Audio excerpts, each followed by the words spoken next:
ನಮಸ್ತೆ ವೀಕ್ಷಕರೇ, ನಿತ್ಯ ಜ್ಯೋತಿರ ವಾಸ್ತು ಭವಿಷ್ಯ ವಿಶೇಷ ನೇರಪ್ರಸಾರ ಕಾರ್ಯಕ್ರಮಕ್ಕೆ ಸ್ವಾಗತ. ನಾನು ಚಿತ್ರಶ್ರೀ. ನಕ್ಷತ್ರ ಭವಿಷ್ಯ, ನಕ್ಷತ್ರಗಳಲ್ಲಿ ಅಡಗಿರುವಂತಹ ವಿಶೇಷತೆಗಳು, ನಕ್ಷತ್ರದವರ ಒಂದಷ್ಟು ಗುಣಲಕ್ಷಣಗಳು, ಯಾವ ನಕ್ಷತ್ರದವರಿಗೆ ರಾಜಯೋಗ ಇದೆ, ಶುಭ ಫಲಗಳಿದೆ, ಸೊ ಎಲ್ಲ ವಿಚಾರಗಳನ್ನ ತಿಳಿದುಕೊಳ್ತಾ ಹೋಗೋಣ. ಹಾಗೆ ಹಿಂದಿನ ಸಂಚಿಕೆಯಲ್ಲಿ ನಾವು ಧನುರಾಶಿಗೆ ಸಂಬಂಧಪಟ್ಟಂತೆ ಮಾತನಾಡಿದ್ವಿ. ಅಲ್ಲಿ ಧನುರಾಶಿಯಲ್ಲಿ ಬರ್ತಕ್ಕಂಥ ನಕ್ಷತ್ರಗಳ ಸಂಪೂರ್ಣ ಮಾಹಿತಿಯನ್ನ ಗುರೂಜಿಗಳು ತಿಳಿಸ್ಕೊಟ್ಟಿದ್ರು. ಇವತ್ತಿನ ಸಂಚಿಕೆಯಲ್ಲಿ ಮಕರ ರಾಶಿಯಲ್ಲಿ ಬರ್ತಕ್ಕಂಥ ನಕ್ಷತ್ರಗಳು, ಅದರಲ್ಲೂ ಮಕರ ರಾಶಿಯವರ ಒಂದಷ್ಟು ವಿಶೇಷತೆಗಳು, ಗುಣಲಕ್ಷಣಗಳು, ಸಕಾರಾತ್ಮಕ ನಕಾರಾತ್ಮಕ ಅಂಶಗಳನ್ನ ಗುರೂಜಿಗಳು ತಿಳಿಸ್ಕೊಡ್ತಾರೆ. ಮೊದಲನೇದಾಗಿ ಗುರೂಜಿಗಳನ್ನ ಕಾರ್ಯಕ್ರಮಕ್ಕೆ ಸ್ವಾಗತಿಸ್ತಾ ಇದ್ದೀನಿ. ಖ್ಯಾತ ಜ್ಯೋತಿಷಿಗಳು, ಖ್ಯಾತ ಸಂಖ್ಯಾಶಾಸ್ತ್ರಜ್ಞರು ಮತ್ತು ಪಂಚಭೂತ ವಾಸ್ತು ತಜ್ಞರಾದ ಶ್ರೀ ಮಂಜುನಾಥ್ ಗುರೂಜಿಗಳು. ಗುರೂಜಿ ನಮಸ್ತೆ, ಕಾರ್ಯಕ್ರಮಕ್ಕೆ ಸ್ವಾಗತ. ನೀಲಾಂಜನ ಸಮವಾಸಂ ರವಿಪುತ್ರಂ ಯಮಾಗ್ರಜಂ ಛಾಯಾ ಮಾರ್ತಂಡ ಸಂಭೂತಂ ತಂ ನಮಾಮಿ ಶನೇಶ್ವರಾಯ. ಗುರುಜಿ, ಮೊದಲನೇದಾಗಿ ಮಕರ ರಾಶಿಯವರ ಒಂದಷ್ಟು ವಿಶೇಷತೆಗಳು ಏನೇನು, ಹಾಗೆ ಮಕರ ರಾಶಿಯಲ್ಲಿ ಬರ್ತಕ್ಕಂಥ ನಕ್ಷತ್ರಗಳು ಏನು ಅಂತ ಹೇಳಿ ನೋಡ್ಬೋದಾ? ನೋಡಿ, ಮಕರ ರಾಶಿ ಅತ್ಯಂತ ವಿಶೇಷವಾದ ರಾಶಿ, ಶನೇಶ್ವರನ ರಾಶಿ ಅಂತ ಹೇಳ್ತೀವಿ. ಒಂದು ಬಚಕ್ರದಲ್ಲಿ 10ನೇ ರಾಶಿ. ಸೊ ಮಕರ ರಾಶಿಯವರು ಪರ್ಫೆಕ್ಷನಿಸ್ಟ್ ಅಂತಾನೆ ಹೇಳ್ಬೋದು. ಯಾಕಂದ್ರೆ ಎಷ್ಟು ನಿಧಾನವಾದರೂ ಪ್ರಧಾನವಾಗಿ ಮಾಡುವಂಥ ಕೆಲಸ ಕಾರ್ಯಗಳನ್ನು ಶನಿಗೆ ಭಗವಂತ ಜ್ಯೋತಿಷ್ ಶಾಸ್ತ್ರದಲ್ಲಿ ಕೊಟ್ಟಿರುವಂಥ ಒಂದು ಪೋರ್ಟ್ಫೋಲಿಯೋ ಅಂತ ಹೇಳ್ತೀವಿ. ಸೊ ಇಲ್ಲಿ ಶನೇಶ್ವರ ಅಂತಂದ್ರೆ ಪ್ರತಿಯೊಂದು ವಿಚಾರದಲ್ಲಿ ಕೆಲವರಿಗೆ ಭಯ ಜಾಸ್ತಿ. ಶನಿ ಅಂದ್ರೆ ಹೆಸರಲ್ಲೇ ಹೆದರ್ತಾರೆ. ಸೊ ಆದ್ರೆ ಶನೇಶ್ವರ ಅಂತಂದ್ರೆ ಆ ಒಂದು ಗ್ರಹದ ಹೆಸರಾಗಿರುತ್ತೆ. ಆ ಒಂದು ವಿಶೇಷ ಈ ಮಕರ ರಾಶಿ ಅವರಿಗೆ ಪ್ರಮುಖ ನಕ್ಷತ್ರಗಳು ಬರುತ್ತೆ. ಹೇಗೆ ನಾವು ಧನುರಾಶಿಯಲ್ಲಿ ಪೂರ್ವಾಷಾಢ, ಉತ್ತರಾಷಾಢ, ಮೂಲ ನಕ್ಷತ್ರ ಬರುತ್ತೋ, ಸೊ ಈ ಉತ್ತರಾಷಾಢ ನಕ್ಷತ್ರದ 26 ಡಿಗ್ರಿಯಿಂದ 30 ಡಿಗ್ರಿ ಧನುರಾಶಿಯ 1ನೇ ಪಾದ ಬಂದ್ರೆ, ಉತ್ತರಾಷಾಢ ನಕ್ಷತ್ರದ 1ನೇ ಪಾದ ಧನುರಾಶಿಯಲ್ಲಿ ಬಂದ್ರೆ, ಉತ್ತರಾಷಾಢ ನಕ್ಷತ್ರ ಉಳಿದಿರುವಂತ ಪದಗಳು, ಉತ್ತರಾಷಾಢ ನಕ್ಷತ್ರ 2, 3, 4 ಪಾದ ನಮಗೆ ಮಕರ ರಾಶಿಯಲ್ಲೇ ಪ್ರಾರಂಭವಾಗುತ್ತೆ. ಆ ಉತ್ತರಾಷಾಢ ನಕ್ಷತ್ರದ ಎಕ್ಸ್ಪ್ಲನೇಷನ್ ನಾವು ಕೊನೆ ಎಪಿಸೋಡ್ ವಿಡಿಯೋಗಳಲ್ಲಿ ನಾವು ವೀಕ್ಷಕರಿಗೆ ತಿಳಿಸಿದ್ವಿ. ಇವತ್ತು ತುಂಬ ವಿಶೇಷವಾಗಿರುವಂಥದ್ದು ಅದೇ. ನಮಗೆ ರಿಪೀಟೆಡ್ಲಿ ನೀವು ನಕ್ಷತ್ರಗಳ ಅನುಸಾರವಾಗಿ ಕೇಳ್ತಾ ಇದ್ದೀರಾ. ಪ್ರಮುಖವಾಗಿ ಉತ್ತರಾಷಾಢ ನಕ್ಷತ್ರ ಮತ್ತು ಶ್ರವಣ ನಕ್ಷತ್ರ ಮತ್ತು ಧನಿಷ್ಠ ನಕ್ಷತ್ರ ಇಲ್ಲಿ ಮಕರ ರಾಶಿಯಲ್ಲಿ ಬರುವಂಥದ್ದು. ಸೊ ಇಲ್ಲಿ ಬಹಳ ಮುಖ್ಯವಾಗಿರುವಂಥದ್ದು ಆ ಒಂದು ರಾಶಿಯ ಒಂದು ಲಕ್ಷಣಗಳಂತ ನೋಡಿದಾಗ ಮಕರ ರಾಶಿಯವರ ವಿಚಾರದಲ್ಲಿ ಈ 3 ಪ್ರಮುಖ ನಕ್ಷತ್ರಗಳು ಬರುತ್ತೆ. ಮತ್ತು ಶನೇಶ್ವರನ ವಿಶೇಷವಾದ ಮೂಲ ತ್ರಿಕೋನ ರಾಶಿ ಮಕರ ರಾಶಿ ಅಂತ ಹೇಳ್ಬೋದು. ಗುರುಜಿ, ಇಷ್ಟು ನಕ್ಷತ್ರಗಳು ಮಕರ ರಾಶಿಯಲ್ಲಿ ಬರ್ತಕ್ಕಂಥದ್ದು. ಹಾಗೆ ಮಕರ ರಾಶಿಯವರ ಒಂದಷ್ಟು ಸಕಾರಾತ್ಮಕ ನಕಾರಾತ್ಮಕ ಅಂಶಗಳು ಯಾವ ರೀತಿ ಆಗಿದೆ ತಿಳಿಸ್ಕೊಡಿ. ನೋಡಿ, ನಾನು ಮೊದಲೇ ಹೇಳ್ದಂಗೆ ರಾಶಾಧಿಪತಿ ಶನೇಶ್ವರ ಅಂತ ಹೇಳ್ತೀವಿ. ಪ್ರತಿಯೊಂದು ವಿಚಾರದಲ್ಲಿ ಮಕರ ರಾಶಿ ಸಹನಶೀಲ ಉಳ್ಳವರು ಮತ್ತು ಜಾಗರೂಕತೆಯಿಂದ ಕೆಲಸ ಮಾಡೋದು ಅಂತವರು. ಇವರು ತುಂಬ ಎಕನಾಮಿಕಲ್ ಆಗಿ ಅಂದರೆ ಡೌನ್ ಟು ಅರ್ತ್ ಇರ್ತಾರೆ. ಅಂದರೆ ಇವ್ರಿಗೆ ಯಾವುದೇ ಒಂದು ಈಗೋ ಇರೋದಿಲ್ಲ. ಯಾವ ಕೆಲಸ ಸಣ್ಣದು ಅಲ್ಲ, ಯಾವುದು ಕೆಲಸ ದೊಡ್ಡದು ಅಲ್ಲ ಅಂತ ಪ್ರತಿಯೊಂದು ಕೆಲಸದಲ್ಲಿ ಹಾರ್ಡ್ ವರ್ಕಿಂದ ಇವ್ರು ಮಾಡುವಂಥವ್ರು. ಅಂದರೆ ಪ್ರತಿಯೊಂದು ವಿಚಾರದಲ್ಲಿ ಕೆಲಸ ಕಾರ್ಯಗಳಲ್ಲಿ ತಲೆಯಲ್ಲಿ ಕೆಲಸನೇ ಒಂದು ಮೊದಲೇ ದೇವರು ಅನ್ನುವಂಥ ಒಂದು ವ್ಯಕ್ತಿತ್ವದವರು ಮಕರ ರಾಶಿಯವರು ಇರ್ತಾರೆ. ಮತ್ತು ಆ ಕೆಲಸನ ಅಚ್ಚುಕಟ್ಟಾಗಿ ಮಾಡ್ತಾರೆ, ನಿಯತ್ತಾಗಿ ಮಾಡ್ತಾರೆ ಮತ್ತು ಅದನ್ನು ಮುಗಿಸುವಂಥವ್ರು ಕೂಡ ಆಗಿರ್ತಾರೆ. ಆಮೇಲೆ ಇವರು ಯಾವುದೇ ಫಲಾಪೇಕ್ಷೆ ಇರಲಾರ್ದಂಗೆ ಕೆಲಸ ಮಾಡುವಂಥವ್ರು. ಅಂದರೆ ಈಗ ಪ್ರತಿಯೊಂದು ವಿಚಾರದಲ್ಲಿ ಏನೋ ಒಂದು ಮಾನವನ ಸಹಜ ಗುಣ ಅನ್ನೋ ಹಾಗೆ ಒಂದೇನೋ ನಿರೀಕ್ಷೆ ಇರುತ್ತೆ ಅಲ್ವಾ. ಸೊ ಆ ಥರ ನಿರೀಕ್ಷೆ ಇವ್ರು ಇಟ್ಕೊಳ್ಳೋದಿಲ್ಲ. ಅವ್ರ ಕರ್ತವ್ಯ, ಈಗ ಮಕರ ರಾಶಿಯವ್ರು ಯಾರೇ ಆಗಿರಲಿ, ಒಬ್ಬ ಡಾಕ್ಟರ್ ಆಗಿರಲಿ, ಇಂಜಿನಿಯರ್ ಆಗಿರಲಿ, ಅಥವಾ ಒಬ್ಬ ಪೈಲಟ್ ಆಗಿರಲಿ, ಒಬ್ಬ ರೈತ ಆಗಿರಲಿ, ಅವರ ಒಂದು ಕೆಲಸದಲ್ಲಿ ನೈಪುಣ್ಯತೆಯೂ ಇರುತ್ತೆ, ಪ್ರತಿಯೊಂದು ಒಂದು ಹಾನೆಸ್ಟಿ ಕೂಡ ಇರುತ್ತೆ. ಅದನ್ನು ಸರಿಯಾಗಿ ನಿಭಾಯಿಸುವಂಥವ್ರು ಇರ್ತಾರೆ. ಆಮೇಲೆ ಮಕರ ರಾಶಿಯವರು ಯಾರ ಮೇಲೆ ಡಿಪೆಂಡ್ ಆಗೋದಿಲ್ಲಮ್ಮ. ಇವ್ರದ್ದೇ ಆದ ಒಂದು ಪ್ರಯತ್ನ ಮೇಲೆ ಇವರು ಫಲವನ್ನು ಪಡೆಯುವಂಥವ್ರು. ಅಂದರೆ own dependency, not self dependent ಅಂತಲೂ ಹೇಳ್ಬೋದು. ಅಂದರೆ ಅದು ಬೇರೆಯವ್ರ ಮೇಲೆ ಏನೂ ನಿರೀಕ್ಷೆ ಇಟ್ಕೊಳ್ಳಲ್ಲ. ಮತ್ತು ಇವರು ಪ್ರತಿಯೊಂದನ್ನು ಕೆಲಸನೂ ತಿಳ್ಕೊಳ್ಳೋಕ್ಕೆ ತುಂಬ ಇಷ್ಟಪಡ್ತಾರೆ. ಅಂದರೆ ಕೃಷಿ ಮಾಡೋದು, ಈಗ ಒಬ್ಬ ವ್ಯಕ್ತಿ ರೈತ ಕೃಷಿ ಮಾಡೋದು ಅಷ್ಟೇ, ಒಬ್ಬ ವೈದ್ಯ ಅವ್ರ ಕೆಲಸದಲ್ಲೂ ಕೃಷಿ ಮಾಡೋದು ಅಷ್ಟೇ. ಅಂದರೆ ಅದರಲ್ಲಿ ರಿಸರ್ಚು, ಅದರಲ್ಲಿ ವರ್ಕು, ಅದರಲ್ಲಿ ಮೈಮುರಿದು ಕೆಲಸ ಮಾಡುವಂಥವ್ರು ವ್ಯಕ್ತಿತ್ವಗಳು, ಕಷ್ಟಪಟ್ಟು ಕೆಲಸ ಮಾಡುವಂಥ ವ್ಯಕ್ತಿತ್ವದವರು ಇವರು ಆಗಿರ್ತಾರೆ. ಮತ್ತು ಇವರಲ್ಲಿ ಯಾವುದೇ ಒಂದು ಕೆಲಸ ನೈಪುಣ್ಯತೆ ಹೊಂದಿರುತ್ತೆ ಮತ್ತು ಇದಿರ್ತಾರೆ. ಮತ್ತು ಇವರು ಸ್ವಭಾವತಃ ಸ್ವಲ್ಪ ಒಂದು ಯಾವುದೇ ಒಂದು ವಿಚಾರದಲ್ಲಿ ತುಂಬ ಹಾನೆಸ್ಟಿಯನ್ನೇ ಇರ್ತಾರೆ. ಸೊ ಈ ಮಕರ ರಾಶಿಯವರು ತುಂಬ ಉತ್ತಮವಾಗಿರುವಂಥ ಕೆಲಸ ಅಂದರೆ ಇವರು ವಕೀಲ ವೃತ್ತಿಯನ್ನು ಮಾಡ್ಬೋದು, ಒಳ್ಳೆ ನ್ಯಾಯಾಧೀಶರಾಗಿರ್ಬೋದು, ಮತ್ತು ಒಬ್ಬ ಒಳ್ಳೆ ವ್ಯಾಪಾರಸ್ಥರು ಆಗ್ಬೋದು ಅಂತ ಹೇಳ್ತೀವಿ.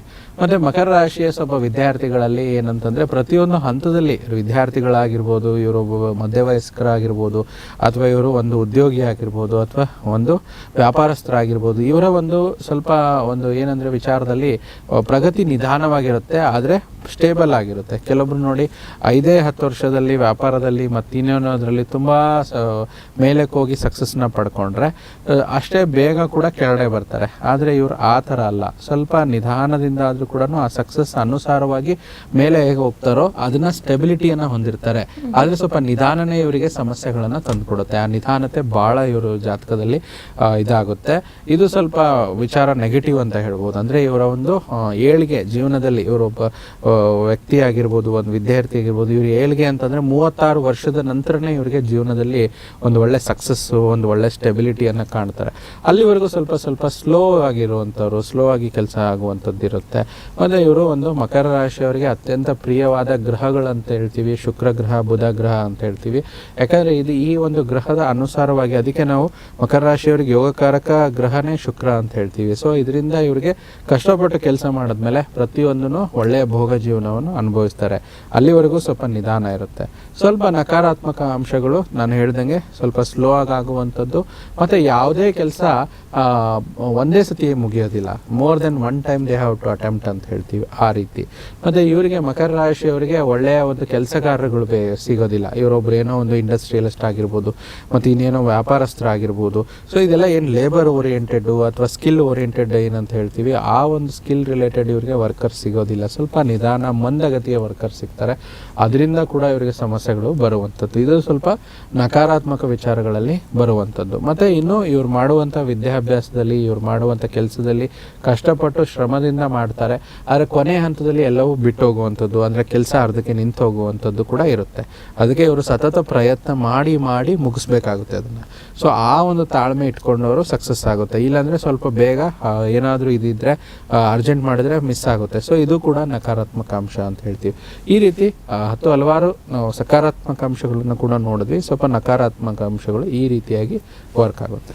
ಗುರುಜಿ, ಮಕರ ರಾಶಿಯಲ್ಲಿ ಬರ್ತಕ್ಕಂಥ ಶ್ರವಣ ನಕ್ಷತ್ರದವರ ವಿಶೇಷತೆಗಳು, ಗುಣಲಕ್ಷಣಗಳು ಏನೇನು ನೋಡ್ಬೋದಾ? ನೋಡಿ, ಶ್ರವಣ ನಕ್ಷತ್ರ ಬಹಳ ವಿಶೇಷವಾದ ನಕ್ಷತ್ರ, ಚಂದ್ರನ ನಕ್ಷತ್ರ ಅಂತ ಹೇಳ್ತೀವಿ.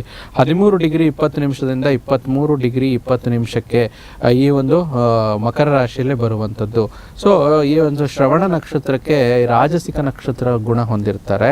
ಮತ್ತು ಇದರ ಒಂದು ತತ್ವ ಬಂದು ವಾಯು ತತ್ವ ಅಂತ ಹೇಳ್ತೀವಿ. ಶ್ರವಣ ನಕ್ಷತ್ರದ ಒಂದು ಶಬ್ದದ ಅನುಸಾರವಾಗಿ ನೋಡಬೇಕಾದ್ರೆ ಎಸ್ ಅನ್ನೋ ಲೆಟರ್ದಲ್ಲಿ ಇವರಿಗೆ ಸ್ಟಾರ್ಟಿಂಗ್ ಆಫ್ ಎಸ್ ಲೆಟರ್ ಅಂತ ನಾವೇನು ತಗೊತಿದ್ದಲ್ಲ, ಶ್ರವಣ ನಕ್ಷತ್ರದಲ್ಲಿ ಬರುವಂಥದ್ದು. ಸೊ ಇಲ್ಲಿ ಬಹಳ ಮುಖ್ಯವಾಗಿ ಶ್ರವಣ ನಕ್ಷತ್ರದವರು ಬಹಳ ಒಂದು ತರ್ಕಬದ್ಧವಾಗಿ ಜೀವನ ನಡೆಸುವಂಥವರು. ಮುಂದೆ ಹೋಗೋದಕ್ಕಿಂತ ಮುಂಚೆ ಒಂದಲ್ದ 2 ಸತಿ ಯೋಚನೆ ಮಾಡುವಂಥವರು. ಮುಂದೆ ಹೋಗೋದಂದರೆ ಏನಾದರೂ ಒಂದು ನಿರ್ಧಾರ ತಗೊಳ್ಳುವಂಥದ್ದಾಗಿರ್ಬೋದು, ಮುಂದುವರಿಯುವಂಥದ್ದಾಗಿರ್ಬೋದು, ಈ ರೀತಿ. ಮತ್ತು ಇವರು ಪ್ರತಿಯೊಂದು ವಿಚಾರದಲ್ಲಿ ಇವರು ಜೀವನದಲ್ಲಿ ಒಂದು ಒಳ್ಳೆಯ ಒಂದು ದೊಡ್ಡ ಒಂದು ಯೋಜನೆಯನ್ನು ಇಟ್ಕೊಂಡಿರ್ತಾರೆ. ಮತ್ತು ಅದೇ ಟೈಮಲ್ಲಿ ಅವರು ಸಕಾರಾತ್ಮಕದ ಒಂದು ಮನಸ್ಥಿತಿಯಿಂದ ಮುಂದುವರಿತಾರೆ ಶ್ರವಣ ನಕ್ಷತ್ರದವರು. ಮತ್ತು ಇವರು ಪ್ರತಿಯೊಂದು ವಿಚಾರದಲ್ಲಿ ಏನೇ ಒಂದು ಕೆಲಸ ತಗೊಂಡ್ರು ಕೂಡ ಅದನ್ನು ಕಂಪ್ಲೀಟಾಗಿ ಮಾಡಿ ಮುಗಿಸೋವರೆಗೂ ಇವರು ಬಿಡೋದಿಲ್ಲ. ಮಧ್ಯಭಾಗದಲ್ಲಂತೂ ಬಿಡೋದೇ ಇಲ್ವಾ. ಆದರೆ ತಗೊಳ್ಳೋದಕ್ಕಿಂತ ಮುಂಚೆ ಯೋಚನೆ ಮಾಡ್ತಾರೆ, ಮಧ್ಯಭಾಗದಲ್ಲಿ ಇವರು ಬಿಡೋದಿಲ್ಲ. ಇದನ್ನು ಕಂಪ್ಲೀಟಾಗಿ ಮುಗಿಸುವಂಥವ್ರಾಗಿರ್ತಾರೆ.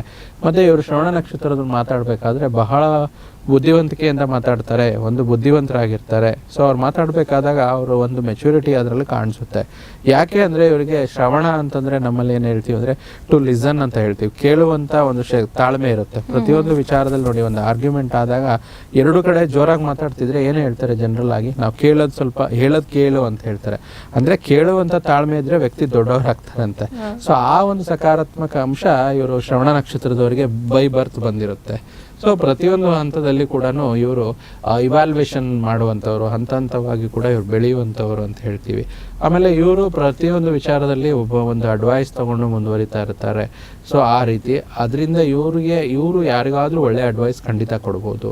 ಮತ್ತು ಇವ್ರಿಗೆ ಏನಾದರೂ ಶ್ರವಣ ನಕ್ಷತ್ರದವರಿಗೆ ಸ್ವಲ್ಪ ಏನೋ ಹಿಂದಿನ ಒಂದು ವಿಚಾರದ ನೋಡಿ, ಕೆಲವರಿಗೆ ಒಂದು 4 ಜನ ಗುಂಪಲ್ಲಿ ನಿಂತ್ಕೊಂಡಾಗ ಕೆಲವೊಂದು ಶಬ್ದಗಳು ಸೂಕ್ಷ್ಮವಾಗಿ ಕೇಳಿಸೋದಿಲ್ಲ. ಬಟ್ ಶ್ರವಣ ನಕ್ಷತ್ರದವರಿಗೆ ಆ ವಿಚಿತ್ರ ಶಬ್ದಗಳು ಕೇಳಿಸುತ್ತೆ. ಸೊ ಆ ಥರ ಒಂದು ಅಂಶಗಳು ಶ್ರವಣ ನಕ್ಷತ್ರದವರು ಹೊಂದಿರ್ತಾರೆ. ಮತ್ತು ಪ್ರತಿಯೊಂದು ವಿಚಾರದಲ್ಲಿ ಶ್ರವಣ ನಕ್ಷತ್ರದವ್ರಿಗೆ ಆ ಕೇಳುಕೆ ಇರುವ ಶಕ್ತಿ ಇರುವಂಥದ್ದು. ಸೊ ಇವರು ಸ್ವಲ್ಪ ಆದಷ್ಟು ಏನೋ ಒಂದು ಫಿಲಾಂಥ್ರಪಿ ವರ್ಕ್ಸ್ ಅಂತ ಹೇಳ್ತೀವಿ, ಅದನ್ನು ಕೂಡ ತುಂಬ ಚೆನ್ನಾಗಿ ಮಾಡ್ತಾರೆ. ಅಂದರೆ ಈ ಒಂದು ಟ್ರಸ್ಟು ಚಾರಿಟಿಯ ವರ್ಕ್ಸು ತುಂಬ ಚೆನ್ನಾಗಿ ಮಾಡ್ತಾರೆ. ಮತ್ತು ಯಾರಾದರೂ ಶ್ರವಣ ನಕ್ಷತ್ರದವರು ಈ ಮೆಡಿಕಲ್ ಫೀಲ್ಡಲ್ಲಿ ಏನಾದರೂ ಸಾಧನೆ ಮಾಡಿದರೆ, ಅಂದರೆ ಈ ಮೆಡಿಕಲಲ್ಲಿ ಇದ್ದರೆ, ಮೆಡಿಕಲ್ ಫೀಲ್ಡಲ್ಲಿ ವೈದ್ಯರಾಗಿದ್ದರೆ, ಅದರಲ್ಲೂ ವಿಶೇಷವಾಗಿ ಕಣ್ಣು ಮೂಗು ಕಿವಿ ಈ ಒಂದು ತಜ್ಞರು ENT ಸ್ಪೆಷಲಿಸ್ಟ್ಸ್ ಅಂತೇನಿರ್ತೀರ, ಸೊ ಅವರು ತುಂಬ ವಿಶೇಷವಾಗಿ ಶ್ರವಣ ನಕ್ಷತ್ರದವರು ಅವರು ತುಂಬ ಒಳ್ಳೆಯ ENT ಸರ್ಜನ್ ಆಗ್ಬೋದು, ENT ಡಾಕ್ಟರ್ಸ್ ಆಗಿರ್ಬೋದು. ಮತ್ತು ಇವರು ಪ್ರತಿಯೊಂದು ವಿಚಾರದಲ್ಲಿ ನೋಡಿ, ಈಗ ಬುಕ್ಕನ್ನು ಓದಿ ಅರ್ಥ ಮಾಡ್ಕೊಳ್ಳೋರ್ಕಿಂತ ಇವರು ಸ್ವಲ್ಪ ಆಲಿಸಿ ಅರ್ಥ ಮಾಡ್ಕೊಳ್ಳೋವಂಥವ್ರು ಅಂತ. ಈಗೆಲ್ಲ ಈಗಿನ ಡಿಜಿಟಲ್ ಟೆಕ್ನಾಲಜಿಯಲ್ಲಿ ಬುಕ್ ಅಂತ ಬರುತ್ತೆ ನೋಡಿ, ಅಂದರೆ rather then reading and writing they will be perfect by listening the things. ಕಲಿಕೆಯನ್ನು ಆ ರೀತಿ ಕಲಿಯೋಕ್ಕೆ ಇಷ್ಟಪಡ್ತಾರೆ. ಮತ್ತು ಇವರು ಸ್ವಲ್ಪ ಎತ್ತರದ ಜಾಗ ಮತ್ತು ಆದಷ್ಟು ಒಂದು ಓಡಾಟ, ಬೈಕಲ್ಲಿ ಸುತ್ತಾಡೋದಕ್ಕೆ ತುಂಬ ಇಷ್ಟ ಇರುತ್ತೆ. ಆದಷ್ಟು ಈ ಒಂದು ವಿಚಾರದಲ್ಲಿ ಪ್ರತಿಯೊಂದು ಈಗೇನು ಜನ್ರೇಷನ್ ಇದೆ ನೋಡಿ, ಶ್ರವಣ ನಕ್ಷತ್ರದವರು ಈ ಟ್ಯಾಟೂ ಆ ಥರ ಇದು ಮಾಡ್ತಾರಲ್ವ, ಟ್ಯಾಟೂ ಆರ್ಟಿಸ್ಟು ಟ್ಯಾಟೂ ಹಾಕ್ಸ್ಕೊಳ್ಳೋಂಥದ್ದು, ಅದರಲ್ಲೂ ಕೂಡ ವಿಶೇಷವಾಗಿ ಚಂದ್ರ, ರಾಹು, ಕೇತು, ಮಂಗಳ ಏನಾದರೂ ಶ್ರವಣ ನಕ್ಷತ್ರದಲ್ಲಿದ್ದಾಗ ಪಕ್ಕ ಅವ್ರಿಗೆ ಟ್ಯಾಟೂ ಲವರ್ಸ್ ಅಂತ ಹೇಳ್ತೀವಿ, ಅದನ್ನು ತುಂಬ ಹಾಕ್ಕೊಳ್ಳುವಂಥದ್ದು. ಸೊ ಈ ರೀತಿ ಇರುತ್ತೆ. ಸೊ ಈ ಶ್ರವಣ ನಕ್ಷತ್ರದವರಿಗೆ ಆಲಿಕೆ ಗ್ರಹದಿಂದ ಒಂದು ಗ್ರಹಣೆಯಿಂದನೇ ಎಲ್ಲನೂ ಗೊತ್ತಾಗುವಂಥದ್ದು ಅಂತ ಹೇಳ್ತೀವಿ. ಸೊ ಈ ರೀತಿ ಸಕಾರಾತ್ಮಕ ಅಂಶಗಳಾದರೆ ಸ್ವಲ್ಪ ಪ್ರಮಾಣದಲ್ಲಿ ನಕಾರಾತ್ಮಕ ಅಂಶಗಳು ಕೂಡ ಇವರಿಗೆ ಬಾಧಿಸುತ್ತೆ. ಅದೇನಂತಂದರೆ ಪ್ರತಿಯೊಂದು ವಿಚಾರದಲ್ಲಿ ಎಲ್ಲವನ್ನೂ ಕೇಳಿಸ್ಕೊಳ್ಳೋದ್ರಿಂದ ಯಾವ ನಿರ್ಧಾರ ಮಾಡಬೇಕನ್ನೋದು ಸ್ವಲ್ಪ ಕಿರಿಕಿರಿ ಅನ್ನಿಸ್ಬೋದು. ಮತ್ತು ಇವರು ಒಂದು ರಿಲೇಟಿವ್ಸ್ ಆಗಿರ್ಬೋದು, ಇದಾಗಿರ್ಬೋದು, ಇವ್ರ ಲೈಫಲ್ಲಿ ಅಷ್ಟೊಂದು ಈಸಿ ಇಲ್ಲ, ಸ್ಟ್ರಗಲ್ಸ್ನ ತರುವಂಥವ್ರು, ಈ ಸಂಬಂಧಿಗಳೇ ಇವರಿಗೆ ಶತ್ರುಗಳಾಗುವಂಥದ್ದು, ಈ ರೀತಿ ಅಂತ ಹೇಳ್ತೀವಿ. ಆದರೆ ಅದ್ರ ಜೊತೆಯಲ್ಲೇ ಪ್ರತಿಯೊಂದು ವಿಚಾರದಲ್ಲಿ ಅವ್ರ ಕಂಪ್ನಿ, ಅವ್ರ ಫ್ಯಾಕ್ಟ್ರಿ, ಅವ್ರ ಒಂದು ಸಂಸ್ಥೆಯಲ್ಲೇ ಕೂಡ ಕೆಲವೊಂದು ಸತಿ ಏನಾಗುತ್ತೆ, ಒಂದು ಒಳ್ಳೆಯ ಕೆಟ್ಟ ಸಂಘದಿಂದ ಏನಾದರೂ ಇವರು ಕೆಟ್ಟತನ ಮಾಡುವಂಥದ್ದು, ಇವರು ಅದರಿಂದ ಅಡಚಣೆಗೊಳಗಾಗುವಂಥವ್ರು ಕೂಡ ಇವರಿಗೆ ಒಂದು ಡಿಫಿಕಲ್ಟ್ ಸಿಚುವೇಶನ್ಸ್ ಬರುತ್ತೆ. ಈ ರೀತಿ ಒಂದು ಶ್ರವಣ ನಕ್ಷತ್ರದವರು ಒಂದು ನಕಾರಾತ್ಮಕ ಅಂಶಗಳು ಅಂತ ಹೇಳ್ತೀವಿ. ಸಕಾರಾತ್ಮಕ ಅನ್ನೋ ಅಂಶಗಳನ್ನು ತಿಳಿಸ್ತೆ. ಹಾಗೆ ನಕಾರಾತ್ಮಕ ಅಂಶಗಳು ಶ್ರವಣ ನಕ್ಷತ್ರ, ಮಕರ ರಾಶಿಯವರು ಸಂಬಂಧಿತವಾಗಿ ಇದೆಲ್ಲವೂ ಕೂಡ ಆಗಿರುತ್ತೆ.